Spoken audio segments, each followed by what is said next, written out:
Qual é o propósito e o tema desta minha palestra de hoje?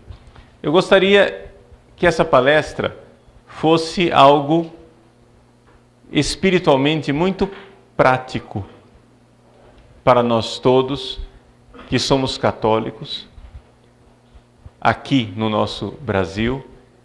Ela pretende ser uma espécie de análise da situação. Se nós fôssemos usar uma comparação com um médico, né, diríamos que nós vamos fazer alguns exames, tirar o diagnóstico e depois ver a solução, a terapia, o remédio para isso tudo. Então eu gostaria que tudo isso fosse muito prático, né? Que a gente não ficasse só na teoria, mas não tivéssemos medo de colocar a mão na massa, de, né, sujar, digamos assim, as nossas mãos com a realidade tal qual ela é. Muito bem. O que está acontecendo na Igreja do Brasil, e eu devo dizer, desde já, na Igreja do mundo, né? O Brasil consegue ser, de alguma forma, assim, a vanguarda, né? O navio quebra-gelo. Parece que o que nós vivemos de problemas, o resto do mundo depois fatalmente termina vivendo também. Eu morei durante um ano nos Estados Unidos, quando eu ainda era adolescente, em 1984, né? Faz tempo, né? De 83 para 84. Bom número de vocês nem estava nesse planeta ainda. Ainda estava lá na Lua, né? Nos projetos de Deus. Morei nos Estados Unidos em 84 e agora voltei várias vezes nos Estados Unidos, mas quando voltei agora ultimamente, já depois do ano 2000, fiquei impressionado com aquilo que vi. Depois, morei 5 anos na Europa, quando nos últimos anos agora tenho ficado cada vez mais impressionado e devo dizer o seguinte: o mundo está se brasilianizando a passos largos. Coisas que nós só víamos no Brasil há 30 anos atrás, hoje nós vemos no mundo inteiro. Eu, circulando nas ruas da Europa e nos Estados Unidos, vejo mulheres vestidas, ou despidas, se deveria dizer de forma mais concreta, de uma forma que só se via no Brasil antigamente. Agora, pelas ruas da Europa, dos Estados Unidos, o mundo ficou brasileiro. E por isso ficou mais feio. Porque o nosso país, infelizmente, parece ser o laboratório das coisas ruins. Entende? Primeiro eles testam aqui. Quando dá certo, ou melhor, quando dá errado, eles dizem, é isso mesmo, vamos fazer nos outros lugares. E qual é a situação nossa? Em primeiro lugar, é importante darmos nome aos bois desde o início. Nos recorda São Paulo aos Efésios. Não é contra a carne, nem contra o sangue, mas contra os espíritos malignos dispersos nos ares, que é a nossa batalha. Então, se nós começarmos a nos equivocar com relação ao nosso inimigo, depois vamos errar claramente na forma de combater. Vejam, nós estamos vivendo uma batalha espiritual. O mundo vive uma batalha espiritual. Alguns de vocês talvez assistiram no meu site não é? Algumas palestras e aulas sobre marxismo cultural, sobre guerra cultural, etc, etc. Quando nós falamos de marxismo cultural, a palavra cultural, quando nós falamos de guerra cultural, a palavra cultural é uma forma, digamos assim, secular de dizer espiritual. Cultura é o mundo do espírito. Os animais não têm cultura, não há cultura das formigas, nem dos gafanhotos, nem dos cachorros e nem das vacas. Não existe cultura de nada disso porque eles não têm alma. A cultura é a expressão da alma, é a expressão do espírito. Então, quando nós vemos que a nossa cultura brasileira está sendo globalizada, nós estamos dizendo que a nossa atitude espiritual, o jeito, a forma espiritual de os brasileiros serem, está sendo adotada pelo resto do mundo. Ou seja, as vitórias que o demônio conquistou no nosso país estão se tornando vitórias do demônio em outros lugares. Se nós fomos, de alguma forma, o tubo de ensaio, o laboratório, onde essas coisas foram colocadas em prática, em primeiro lugar, então o nosso país tem uma vocação. Nós temos uma vocação divina de sermos nós a nos opormos a essa tragédia espiritual que está acontecendo. Ou seja, cuidando de nossa saúde espiritual, em primeiro lugar, nós talvez estejamos contribuindo mais do que nós suspeitemos para o bem do mundo. Está entendendo? E por que é que Satanás escolheu o nosso país para ser o laboratório das coisas ruins? O que é que nós temos de especial? Eu creio firmemente que o Brasil, exatamente por ser um país católico, de cultura católica, recebeu de Deus a vocação de ser esta terra da Santa Cruz.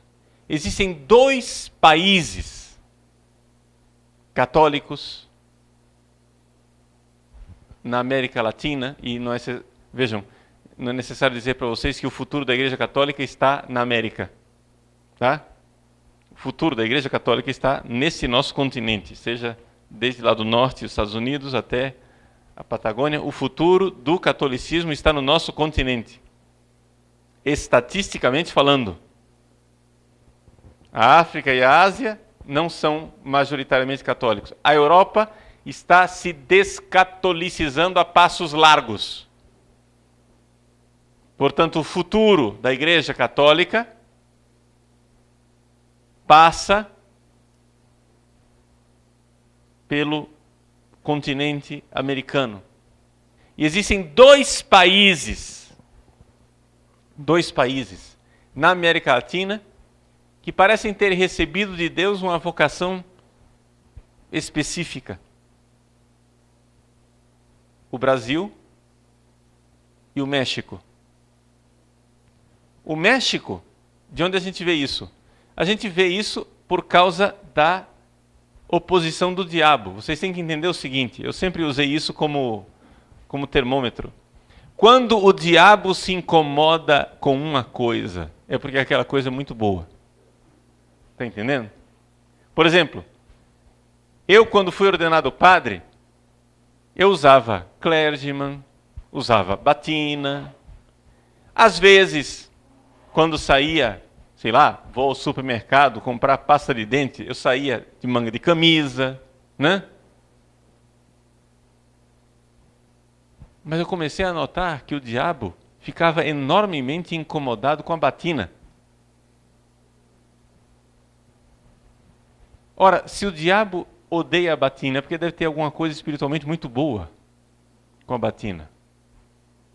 Então comecei a usar batina o tempo todo.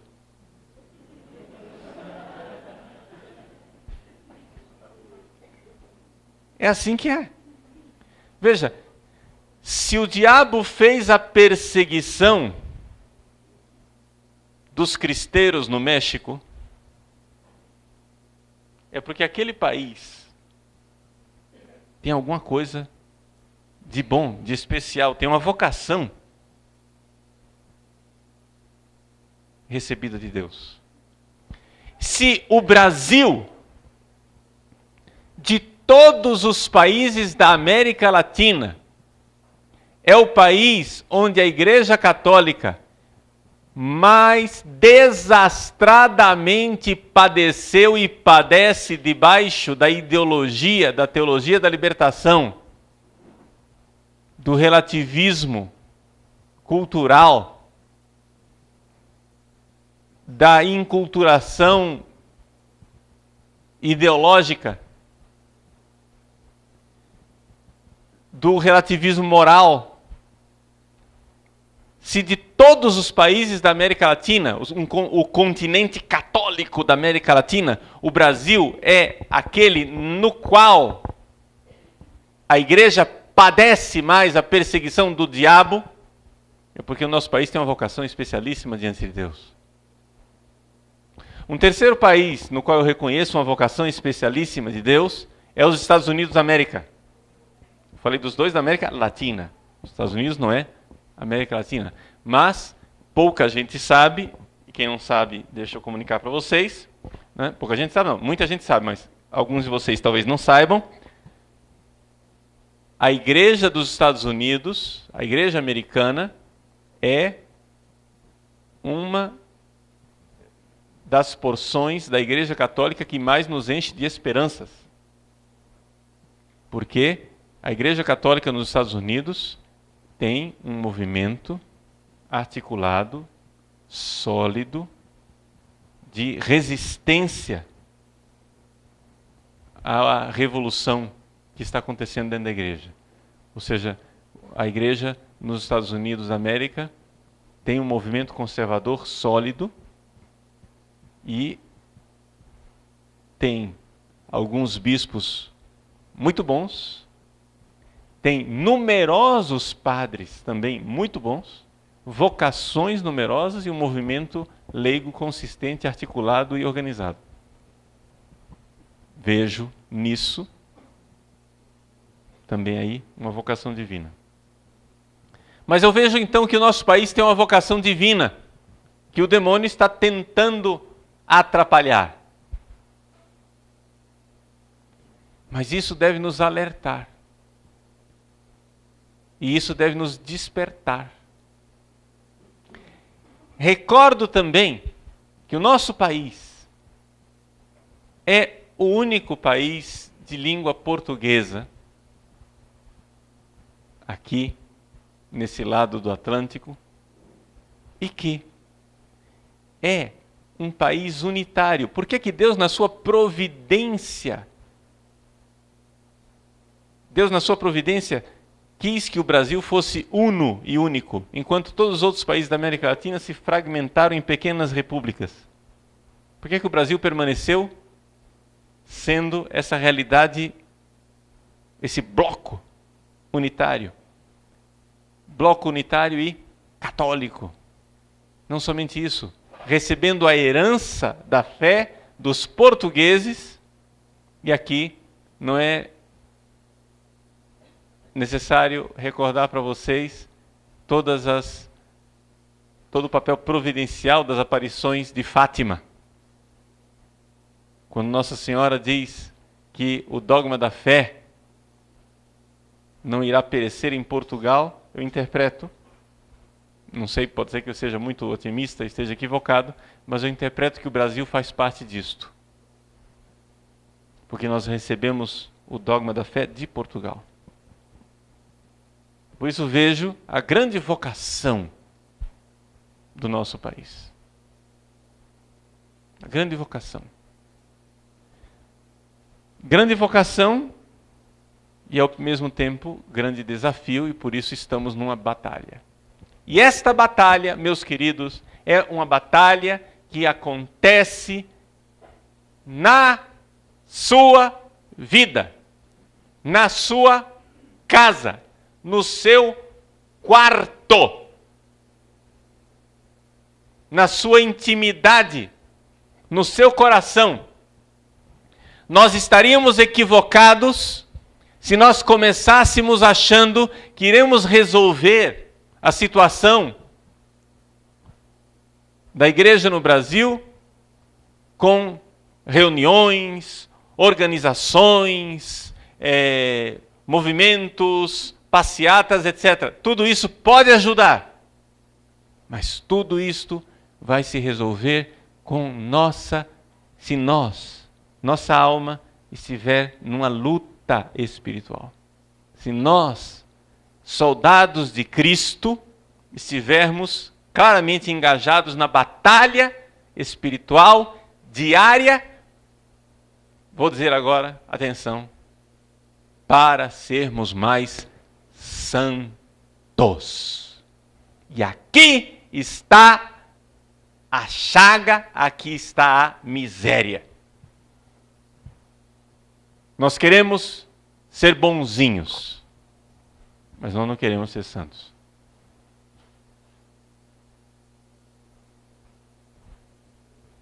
Estou dizendo isso, colocando a carapuça em mim, em primeiro lugar.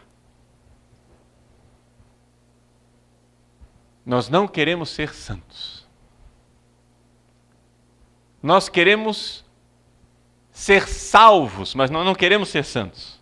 Existe uma diferença muito séria entre ser salvo e ser santo.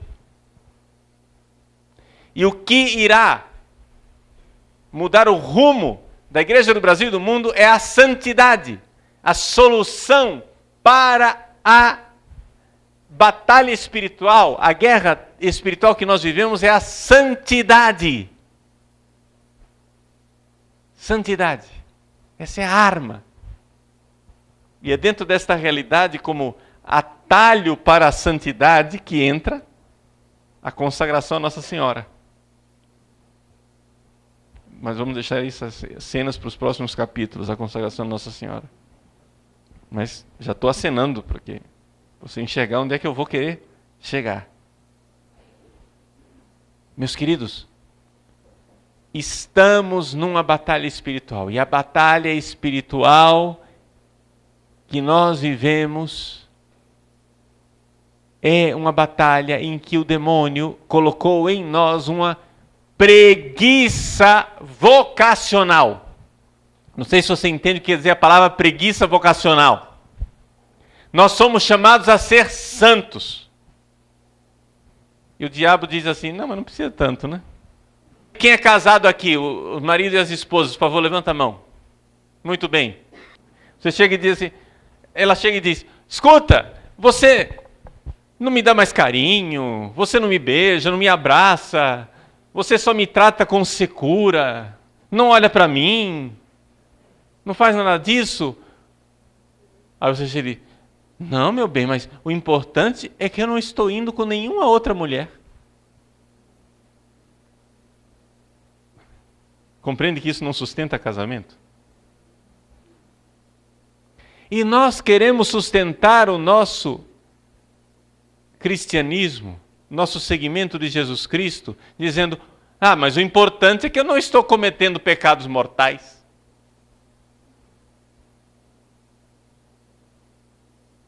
Isso chama-se preguiça vocacional. Nós precisamos ser santos. E deixa eu dizer, desgraçadamente não o somos. Porque nós também estamos perdendo a noção do que é ser santo. Deixa eu dizer mais claramente o que é ser santo. Ser santo, gente, é amar a Deus de todo o coração, com toda a nossa alma, com toda a nossa força, com todo o nosso entendimento. Isso é ser santo. E em última análise, é para isso que nos leva a verdadeira devoção a Nossa Senhora. A esta santidade de amar a Deus com todo o nosso coração, com toda a nossa alma, com toda a nossa força. Isso é ser santo. Se você não vive isto, você não é santo. Vamos resumir? Nós não somos santos. Eu não sou santo e você não é santo. Se nós, Deus não permita, mas se esse teto caísse na nossa cabeça e nós morrêssemos todos agora, nós teríamos 2 destinos possíveis aqui nesta sala. Uns iriam direto para o inferno. E outros, espero que a maioria, seriam salvos. Oh, glória! Ei! Né? Vamos ser salvos. Que beleza! Onde? No purgatório. De minha parte é o que eu posso dizer a vocês. Se por misericórdia de Deus eu for salvo, o destino certo que eu tenho chama-se purgatório. Por quê? Porque não é humildade. Eu não sou santo, porque é evidente que eu não amo a Deus de todo o coração. Eu amo a Deus, mas não amo de todo o coração. Eu amo a Deus, mas eu amo tanta outra coisa. Eu amo a Deus, mas eu não sou um homem, eu sou um campo de batalha. Eu sou um campo de batalha. Então, gente, de nada adianta nós irmos contra os Leonardo Boffes, nós irmos contra os freis betos, nós irmos contra os radicais da teologia de libertação, nós irmos contra todo tipo de arruaça, nós irmos contra os alunos ensandecidos da PUC de São Paulo fazendo vídeos para decapitar o Papa. Não adianta nada nós irmos contra todo tipo de maluquice e esquecermos que a batalha mais cruenta, mais terrível, se trava no nosso próprio coração. Todos os dias. Todos os dias. E então, se este é o diagnóstico, se esta é a nossa miséria básica e fundamental, se a nossa miséria básica, a miséria básica e fundamental do nosso país é que nós não queremos ser santos. O brasileiro sofre de preguiça vocacional. Se esta é a nossa miséria básica, nós precisamos então trabalhar para resolver essa miséria. Vamos especificar o que é a preguiça. A palavra preguiça descreve o brasileiro de uma forma soberba, maravilhosa, uma beleza. Uma pessoa preguiçosa é uma pessoa sensual. Preguiça e sensualidade estão ligadas intimamente. O que é sensualidade? Sensualidade é sensação, está entendendo? Sensação agradável. Eu posso escolher entre trabalhar e ficar no sofá. Qual é a sensação mais agradável? Ficar deitado no sofá. Hoje de manhã, eu tive uma bela noite de sono que começou às 6 da manhã e terminou às 8. Às 8 da manhã, a cama dizia para mim, fica.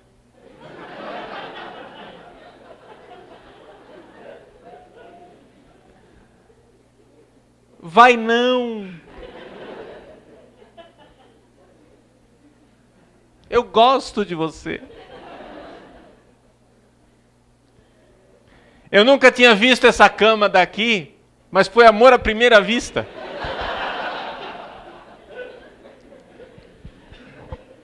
Uma sensação agradável. Um preguiçoso é alguém que faz escolhas sensuais. É gostoso dormir, eu durmo. Se você tiver que escolher entre, sei lá, fazer jejum ou ir ao McDonald's, qual é a sensação mais agradável? Se você tiver que escolher entre usar manga de camisa e usar batina, qual é a sensação mais agradável? Você faz escolhas. A palavra é só brincadeira, tá? Você faz escolhas sensacionais. Tá entendendo? Você faz escolhas sensuais a vida inteira. E porque faz escolhas sensuais, não é um acaso que o povo da América Latina e o Brasil encontre muito na sua cultura a realidade da preguiça e da sensualidade. Vocês podem ver. Isso padece o Brasil inteiro, mas algumas cidades, não vou mencionar. Alguns estados ou algumas cidades, não adianta me torturar. Eu não vou falar o nome. Mas algumas cidades e alguns estados, você vê que as pessoas são menos trabalhadoras, para usar um eufemismo, não chamar de preguiçoso, né? As pessoas são menos trabalhadoras, mas quando faz uma festa, menino, é festa para mais de metro. É ou não é verdade? E quando faz festa, é festa com muita bebida, droga e sexo. Por quê? Porque a preguiça está ligada com a sensualidade em casamento indissolúvel. Uma pessoa preguiçosa é uma pessoa sensual. O nosso país, este é o diagnóstico, essa é a análise de conjuntura da igreja brasileira. O nosso país precisa de santos. Vergonha, vergonha imensa. Não somos santos. Precisamos sê-lo. E nós perdemos tanto a noção do que é ser santo, que nós achamos que nós já somos santos. Quem de nós já não foi invadido pela tentação soberba de dizer, não, mas eu até estou ficando santinho. É ou não é? Por quê? Por causa dos termos de comparação. Qual é o seu termo de comparação? Se o seu termo de comparação são os apóstatas, hereges, adúlteros, drogados, criminosos, corruptos, ladrões e assassinos, se esse é o seu termo de comparação, você realmente está bem.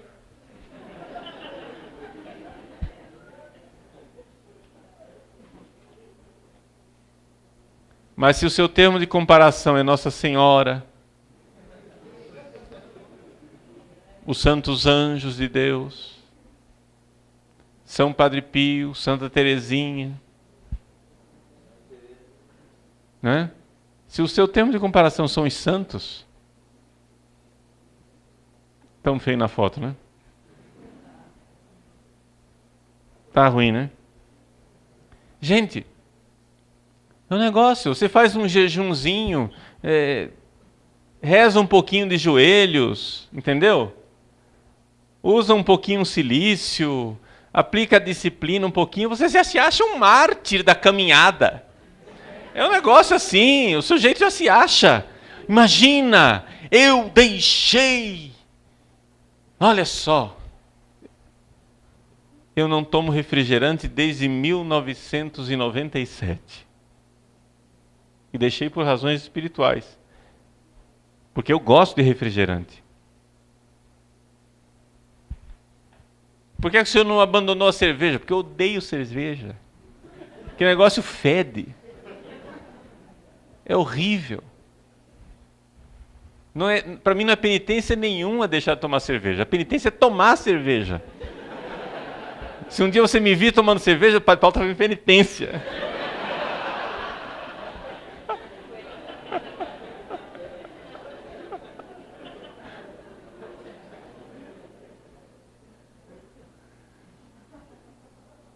Desde 97, eu deixei de tomar refrigerante. Quantas vezes eu já fui invadido pelo pensamento ridículo, autocomplacente, né? Lisonjeando a mim mesmo e dizendo, veja, como eu sou virtuoso, desde 1997 eu não tomo cerveja. Desde o dia de São José, 19 de março de 1997, eu não ponho um refrigerante na boca. Tu é o cara, hein, meu?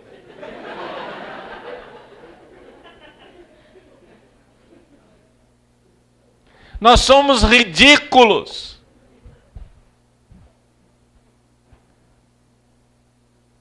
Diante dos sofrimentos de Padre Pio, as perseguições dele, os sofrimentos físicos, aquelas chagas, o quanto doíam, as febres, as dores, a falta de ar. O homem ainda por cima se flagelava até sair sangue. E você se acha um mártir porque deixou de tomar refrigerante. Padre Paulo, você é ridículo.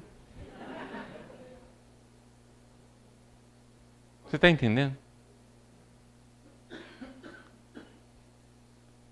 Gente, vamos ser sinceros. Nós até agora não começamos a sofrer. Não, padre, mas o senhor já foi perseguido. Gente, diante dos santos ainda não começou a perseguição. Compare sua vida com a vida dos santos. Ainda não começou. Para de ser vitimista. Deixa de ser ridículo. Vou falar para essa metade aqui do auditório. Seja homem, meu. Agora eu vou falar para outra metade. Seja uma mulher forte.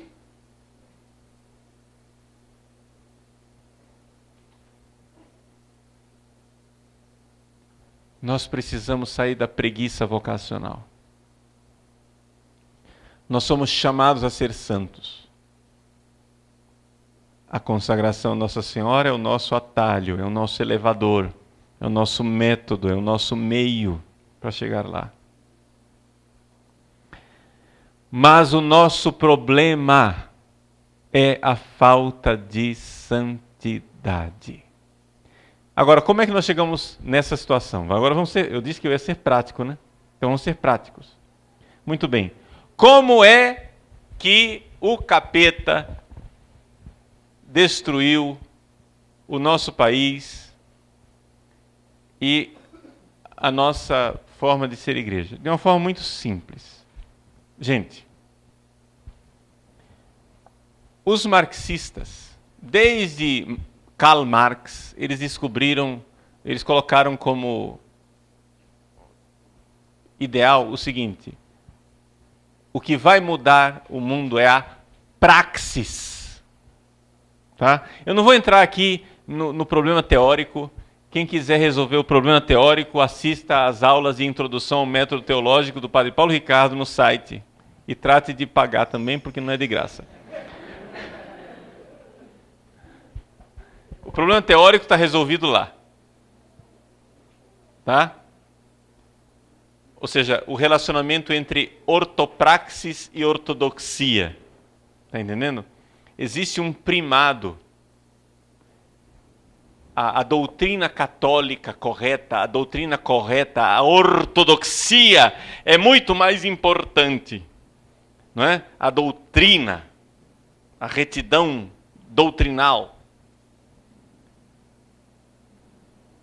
Mas os marxistas disseram, não, chega. o próprio Freud disse, chega de explicar a realidade. Até agora os filósofos explicaram a realidade, vamos transformá-la. É a praxis. E isso foi feito dentro da teologia da libertação. O primado da praxis marxista foi feito dentro da teologia da libertação, em que foi colocado, foi proclamado que o importante agora não é a ortodoxia. Então nada de ano da fé, Papa Bento XVI. Esquece. Nada de ano da fé, nada de estudar catecismo, nada de querer doutrinar as pessoas. Nós temos que mudar o mundo pela praxis. E o que acontece? O que acontece é que eles não têm razão, mas eles têm razões. Existe um primado. O primado, de fato, a maior importância é a doutrina, a reta fé. Porém, se você quiser transformar a realidade, de fato você tem que começar pela praxis. Deixa eu explicar para vocês. Qualquer um que tenha tido contato com a transformação lenta e gradual de seminaristas que entraram no seminário com a fé reta, com vontade de ser santo, com vontade de servir a Deus, e depois, ladeira abaixo, terminaram padres terríveis. Acho que todos nós, infelizmente, conhecemos algum capítulo, né? Ou vários capítulos de gente assim. Gente que entrou no seminário, que eram fiéis católicos maravilhosos, pessoas retas, pessoas santas que entraram no seminário para se perverter. Todo mundo mais ou menos conhece essa história. Como que acontece isso? Tudo acontece na prática. Ou seja, tudo acontece numa coisa chamada comportamento. Está entendendo? Mude o comportamento que você vai mudar a fé. Por quê? Santo Tomás de Aquino. Quem não vive o que crê, termina crendo o que vive. Está entendendo? Quem não vive o que crê, termina crendo o que vive. Então, como é que se muda a cabeça de um católico? Não é só seminarista que funciona, isso funciona em todos os lugares. Estou falando de seminarista porque o seminário é um laboratório onde as coisas acontecem de forma mais intensa. O seminarista entra no seminário e ele vai à capela adorar o Santíssimo Sacramento. E alguém começa a pegar no pé dele. Para com isso, você é muito piegas, você está deixando a comunidade de lado para ir lá rezar sozinho na capela. Aí o menino já não vai fazer adoração. Aí ele vai à missa. Na missa ele quer receber a comunhão na boca. Não, mas você para com isso, rapaz. Deixa de ser escrupuloso. O Vaticano II já mudou tudo. Agora vamos receber a comunhão na mão. Olha só que beleza. E aí ele vai comunhão na mão. Daqui a pouco, as liturgias enculturadas, etc e tal, a comunidade festiva, não é? Isto eu não é de ouvir falar. Isto eu vivi. Começa a Santa Missa. A Santa Missa é celebrada numa mesinha de centro, com poltronas ao redor e todo mundo sentado ali ao redor da mesinha de centro. Aí, lá pelas tantas, vem a homilia. Na homilia vem a partilha. E cada um começa a falar. Lá pelas tantas, toca o sino, porque acabou o horário da missa. Ah, não deu tempo de celebrar a missa, mas nós já comungamos uns aos outros.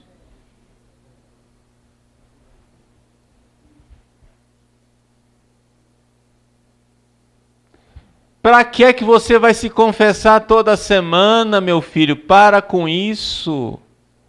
Seminarista, não se confesse toda semana. Deixa de escrúpulo. Deus já perdoou os seus pecados. Vejam, gente. Se vocês forem pegar, estou pegando uma coisa bem concreta, porque a identidade do sacerdote católico está bem concreta no Código de Direito Canônico, por exemplo. O Código de Direito Canônico diz que o padre tem que usar o hábito eclesiástico, rezar a liturgia das horas, rezar o Santo Terço, fazer adoração ao Santíssimo Sacramento, fazer meditação, oração mental, retiro espiritual. É insistentemente convidado a celebrar todos os dias a liturgia. Ele deve seguir as normas litúrgicas, etc, etc. Vejam, a identidade do sacerdote católico está bem articulada, definida. O Código de Direito Canônico nos mostra com toda clareza o rosto do sacerdote católico. Está lá. Se você seguir aquilo, não basta só as práticas externas, tá? Se você quer ser santo, tem todo o coração querendo, né, servir a Deus, toda mudança interior. Mas se, além de querer ser santo, você ainda segue aquelas práticas com fidelidade,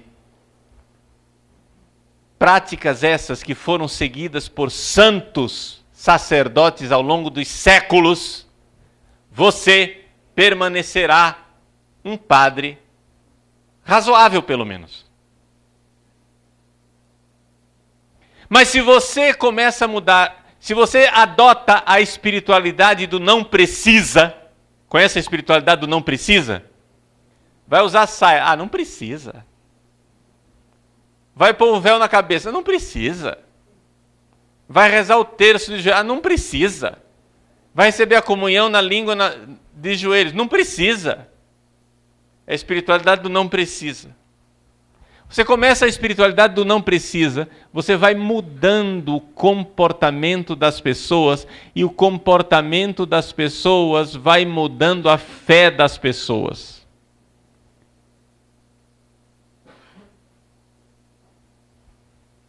Eu vi isso com toda clareza, por exemplo, na minha paróquia, lá em Cuiabá. Era uma paróquia que há 20 anos estava na mão da Teologia e Libertação.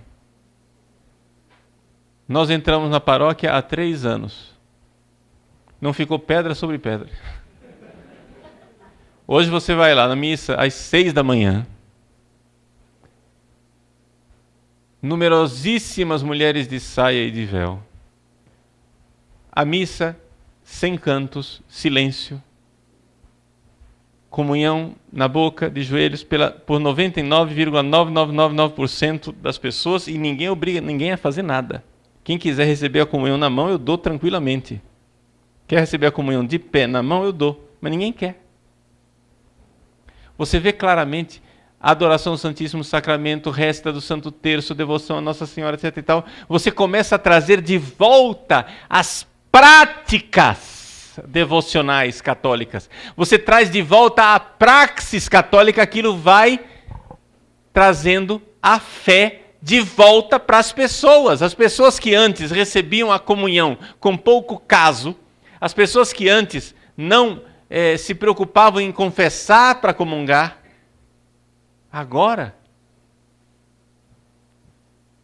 graças a Deus, fila no confessionário, emenda de vida, mudança, mas é a prática. E esta prática, meus irmãos, esta prática nossa, nós podemos realizar já, agora. Vejam o que é que eu estou dizendo para vocês. Resumo dessa palestra minha até agora. A luta espiritual que nós estamos vivendo é uma luta que você vive no seu coração. Você é um campo de batalhas. Como é que nós vamos lutar? Você precisa entender que você não vai inventar o caminho. Esse caminho já foi trilhado por santos e santas antes de você. Nós não somos santos, mas se nós começarmos a fazer o que os santos faziam, já começamos bem, é ou não é verdade? Por isso vamos Agora não, mais tarde. Vamos falar da verdadeira devoção a Nossa Senhora. Que entra nessas, que, digamos assim, pega essas práticas e